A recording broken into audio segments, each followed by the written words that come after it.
ఈ ప్రజలు ఇచ్చిన తీర్పును గౌరవించే కాంగ్రెస్ పార్టీ ప్రగతి భవన్ గేట్ల ముందు ఉన్న ఇనుప కంచెలను బద్దలు కొట్టి ప్రజలకు ప్రవేశమే లేదు, తెలంగాణ ప్రజల యొక్క చెమట వాసన మేము చూడము, ఇది నిషేధిత ప్రాంతమని నిషేధించిన ఆ ప్రగతి భవన్లో ఎల్బీ స్టేడియంలో మా ప్రభుత్వం ప్రమాణ స్వీకారం చేస్తున్న 1 గంట 4 నిమిషాలకు ఆ గేట్లు బద్దలు కొట్టి తెలంగాణ 4 కోట్ల ప్రజలకు ప్రవేశం కల్పించింది మా పార్టీ, మా ప్రభుత్వం. మీకు గతాన్ని గుర్తు చేయదలుచుకున్నా. ఆనాడు హోంమంత్రి మహమూద్ అలీ గారు అక్కడికి వెళ్ళి ముఖ్యమంత్రి గారిని కలవడానికి వెళితే ఒక హోంగార్డు మీకు అనుమతి లేదు, మీకు ప్రవేశము లేదు, మిమ్మల్ని లోనికి రానివ్వము అని చెప్పి వారిని అవమానించి ఒక హోంగార్డు హోంమంత్రిని వెనక్కి తిప్పి పంపించిన చరిత్ర పుటలలో నిక్షిప్తమై ఉన్నది. ఆనాటి ఆర్థిక మంత్రి, ఆనాటి వైద్య ఆరోగ్య శాఖ మంత్రి ఈటెల రాజేందర్ గారు ముఖ్యమంత్రిని కలవడానికి అక్కడికి వెళితే అక్కడ ఉన్న పోలీసు సిబ్బంది మీకు ప్రవేశము లేదు, మిమ్మల్ని నిషేధించినము, మీకు అర్హత లేదు, మీకు ఆ స్థాయి లేదు అని చెప్పి ఈటెల రాజేందర్ గారిని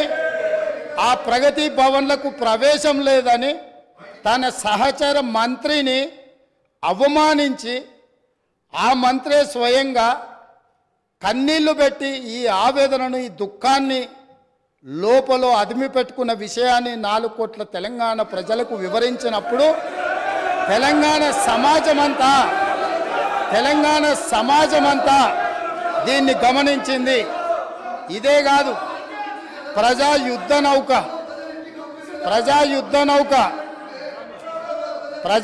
నౌక గద్దరన్న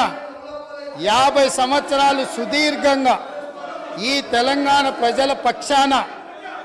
గలం విప్పి గచ్చగట్టి గొంగళేసుకొని తండాలలో, గూడాలలో, మారుమూల పల్లెల్లో ఈ దేశంలోనే 100 కోట్ల ప్రజలను ప్రభావితం చేయగలిగిన గద్దరన్న ఆనాటి ముఖ్యమంత్రి గారిని కలవడానికి ఆ ప్రగతి భవన్ గేట్ల ముందు ఎర్రటెండలో మండుతుంటే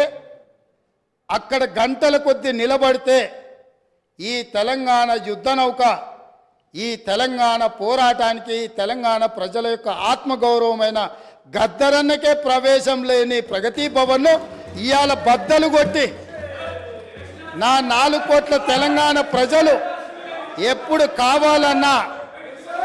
కావాలన్నా ఎక్కడికి వెళ్ళాలన్నా